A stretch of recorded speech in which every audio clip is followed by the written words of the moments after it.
We're here with Christina Romer, the chair of the Council of Economic Advisors, here to speak with us about the new CEA report released today, Preparing the Workforce of Today for the Jobs of Tomorrow.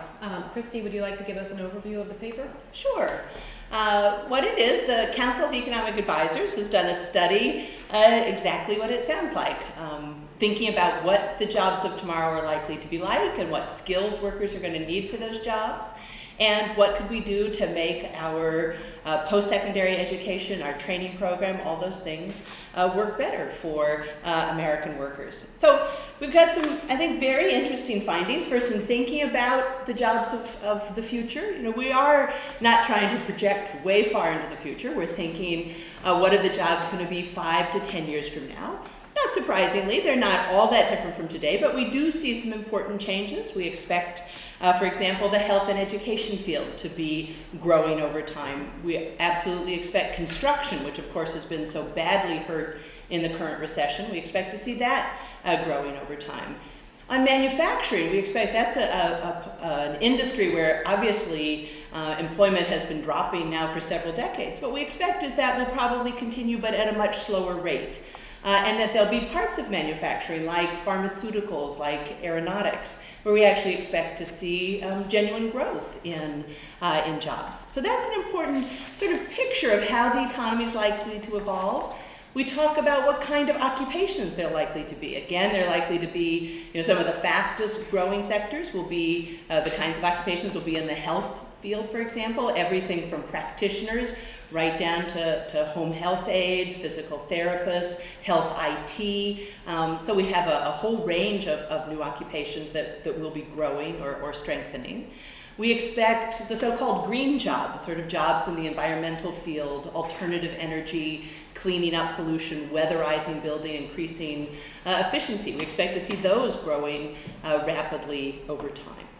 Another important finding of the report is to go beyond just what are the jobs of the future likely to be like, but to also think about what skills will they take. And one of the things, probably the most important finding of the report, is that the trend that we've seen for several decades of rising skill needs, a trend towards people getting better wages if they have more skills, we expect that to continue, and that the industries, the jobs that'll be growing typically do take more education, more training, and so we think that's an important trend that will continue, and that moves right into thinking about the president's agenda of how do we get workers the skills, the training, the post-secondary education that they need.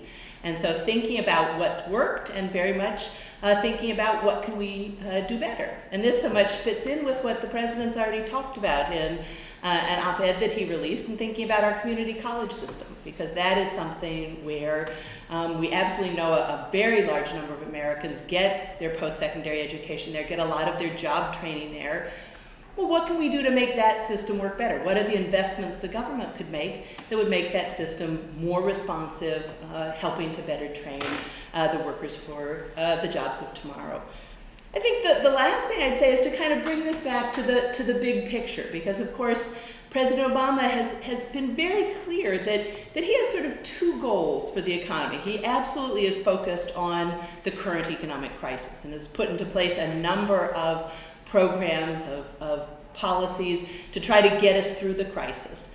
But he's also always had his eye on the end, right? When we come through this, he wants us to be a better, stronger, more durable economy. And that's why at the same time that we've done so many things to get us through the crisis, he's also had initiatives in healthcare reform, financial regulatory reform, energy and climate, as important sort of pillars of his proposal. And he's also always mentioned education as another thing that he thinks will help to make us a stronger, more productive, more prosperous economy, society going forward.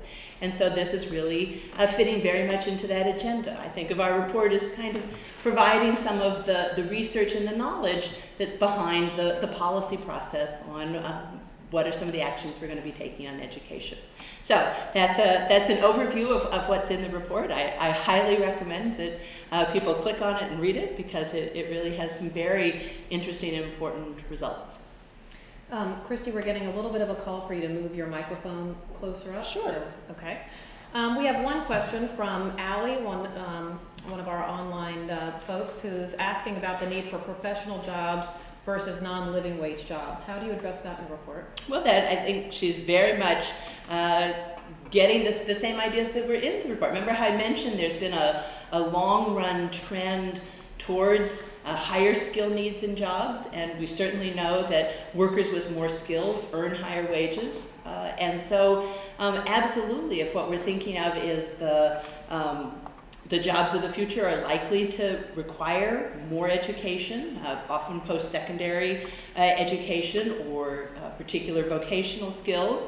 And so absolutely figuring out how we get more American workers those skills are exactly important for making sure that they make good wages. And here I'd point out one of the things that the president did in the Recovery Act, working together with the Congress, was to increase the Pell Grant program, which provides financial aid for low-income students to go to college. And that was something he felt very important, to even the playing field, and so that more people can get these professional jobs that typically require greater skills and more education. Great. And we've got a question from Sean Chamberlain about community colleges. How can community colleges rapidly respond to changing job markets when the curriculum is really a 2 to 3 year process for completion? Well, that is true, and that is one of the things the president is going to be thinking about, is how do we make community colleges more responsive. One of the things, we have an advisory board that has a lot of people from industry and academia that works with the president, and a lot of the people from the private sector talk about how important it is for any of our job training programs or our community college programs to interface with employers so that they actually know what are the skills that are needed, where they're likely to be jobs. Can you in fact set up programs where you actually have people more easily, more directly moving into jobs after community college? Because absolutely that is, that's going to be so great for the students, and we hear from the employers it would be great for them as well. But absolutely, it is a big part of, I think, what the president will be announcing is figuring out how we're going to make community colleges more responsive. How are we going to be sure that the curricula sort of keeps up with the skill needs or what employers are looking for? And that is going to be an important part of this. Great. We've got a couple of other questions just around the stimulus and how getting the stimulus money into the economy can help with the job creation process. Oh, we think it's absolutely central. That is the reason that the president fought so hard and worked with Congress to get the Stimulus Act passed just as quickly as possible, is because we do think that it's an important medicine for recovery. And one of the things that we've focused on is how it has a broad range of types of fiscal stimulus. We've had the tax cuts that people have already seen in their paychecks. It has direct government investments in some key areas like health information technology, infrastructure, weatherizing buildings, renewable energy. All of that is crucially important. And money to state governments. Again, we are seeing just how severe the fiscal crisis is at the state level, where so many states are cutting services, raising taxes, and this money that's coming to them from the federal government is absolutely crucial in trying to mitigate that plan. One of the things I will say is we are, I think, making great progress at getting this money out the door. I was actually just looking at some of the numbers, and it does look like we are really ramping up, that we have been, in fact, faster than we anticipated back in February at being able to get the money into the economy, and we absolutely expect it to start to have some very positive effects. Great.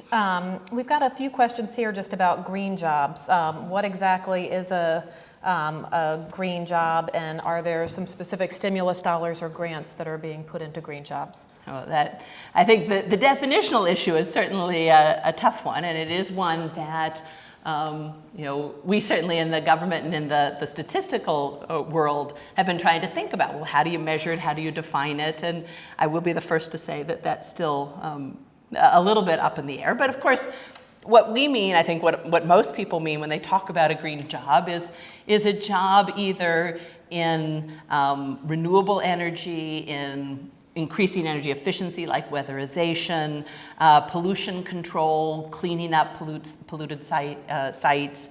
Environmental engineer is one that we highlight in the report as a job where you set up some of the environmental monitoring equipment, or you work in that area.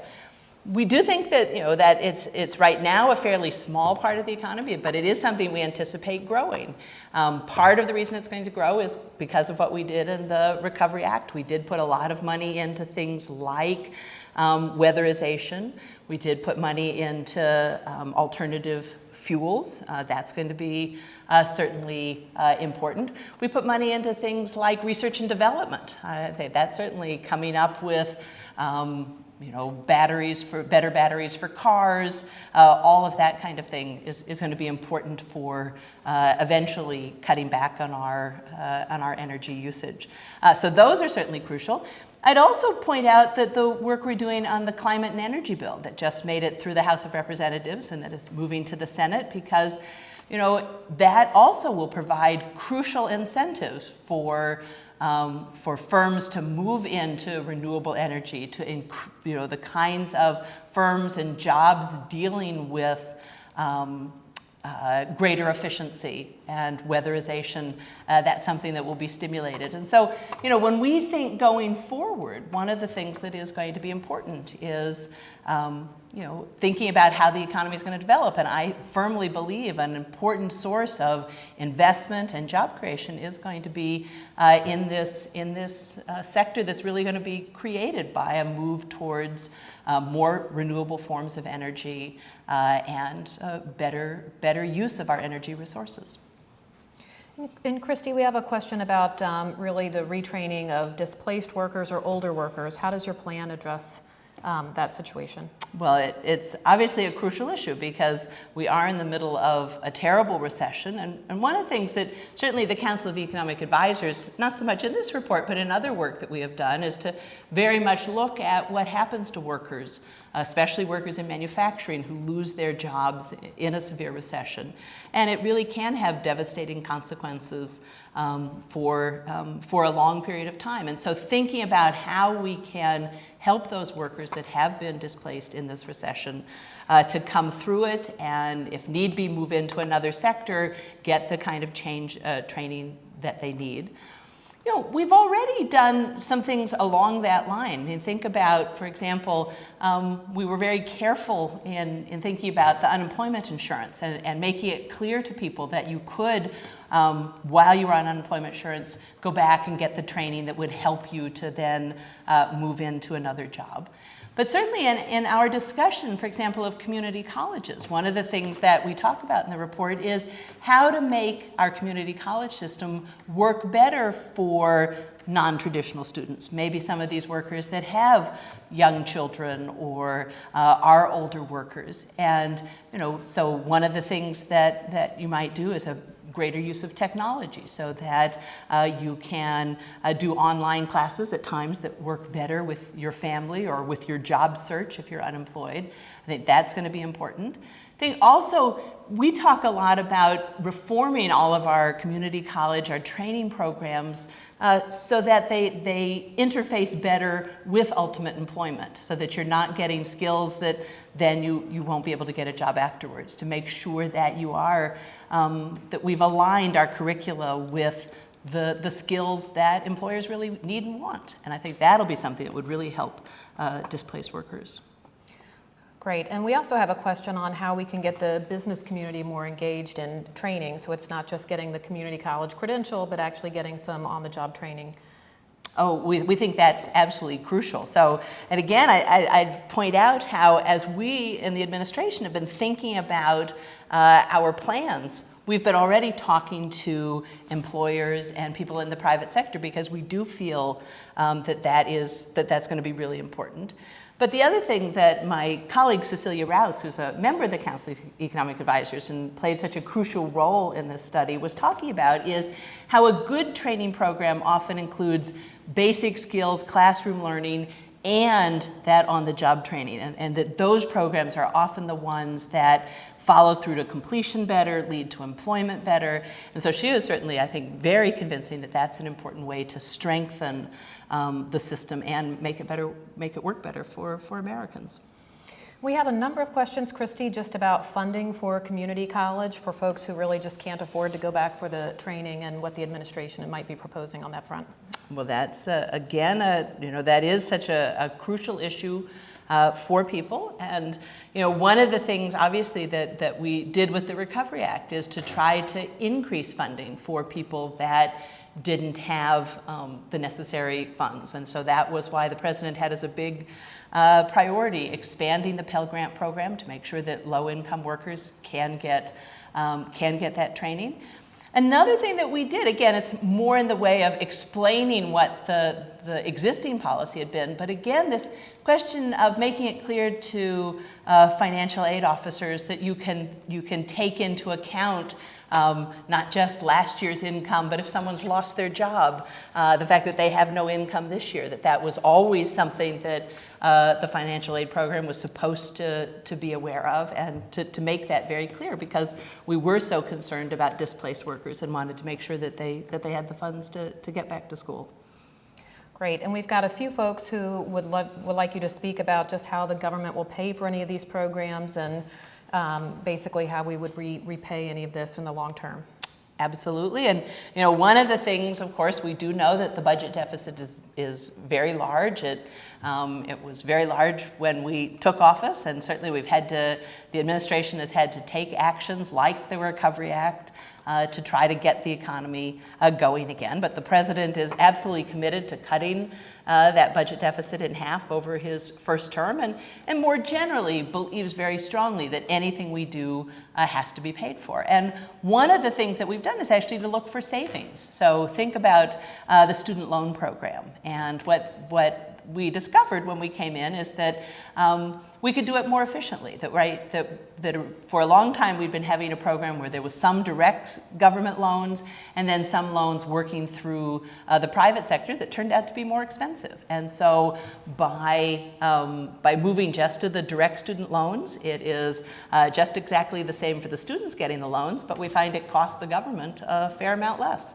And so that's freed up a lot of resources. And so part of what we're thinking about for exactly the community college investment is using some of that money. So absolutely committed to paying for it, and actually have identified a source. Well, Christy, we've got a few folks asking the same question, which you may be able to answer better with your college professor hat on, which is, for your traditional student who's in a 4-year program, should they try to get a job or should they just go directly on to graduate school? Oh, that's a question I do answer very often. I think a lot of it depends on, well, one, obviously, the state of the economy. So one of the things I would certainly tell someone is if the economy is in a slack period and it may be hard to get another job, in many ways that's a very smart time to be at school, right? Because the jargon we'd use is the opportunity cost is low, right? If you don't have good employment opportunities, that's a fabulous time to be getting your training, getting your education. So that certainly is good economics to be thinking about that. In general, often for students, it's good to work for a while after you finish your 4-year degree, because you learn a lot about yourself, you learn about what you like to do, and often when you go back to graduate school, you're a little more focused and a little more sure of exactly the kind of training that you want. And I think that's certainly true, and it's like all things, there's a trade-off between it's a good time to be getting training when there aren't good job opportunities, but on the other hand, working a while often helps to focus you better. And we've got one question from Dave Hoffer. He's just asking if you'd speak generally about the economy, where we are right now, and also how our government spending is going to affect our long-term GDP growth. I'd be delighted to. I think, where we are right now is still in the middle of a very tough recession. That is unquestionably the case. We know that the unemployment rate is now 9.5%, and certainly we have seen continuing job loss. So there's no sugarcoating this. We're still in a very tough way. We are seeing encouraging signs, mainly that an economy that had been in free fall back in January and February, we're certainly falling more slowly. I think that has to happen before you actually bottom out and start growing again. And we do see kind of the leading indicators, things like building permits telling us that we're going to start doing some construction, consumer confidence, kind of a measure of when do we think consumers are going to feel better and start spending again, orders for durable goods, when are people likely to start manufacturing those durable goods? Well, you need the orders first. And so all of those things have been ticking up, which is certainly an encouraging sign. We have also seen sort of moderating job loss. We know last time the unemployment rate rose a fair amount less than it had been. So there are lots of indicators that that the free fall is absolutely slowing down. And I'd say almost all of the forecasts that I look at, a lot of the private sector as well as government forecasts, say that probably sometime in the second half of the year we'll turn the corner from falling GDP growth and actually start to see rising GDP growth. Probably take a little bit longer than that before we start to see actually employment stop falling and start rising, which is the number one thing that we're interested in thinking about. The question about government spending, I mean, I feel very strongly, again, that the Recovery Act spending is a crucial piece of the recovery. It is, if you, again, talk to private forecasters and ask them why they're projecting that GDP will stop falling and start rising again, they will tell you it's the Recovery Act is what they think is going to be very important for bringing this about. The crucial thing is that the president has made it very clear he's not trying to somehow have the government do more and more in the economy. This has been spending aimed at getting the economy healthy again, helping us to make the transition, for example, from petroleum-based energy to more renewable-based energy.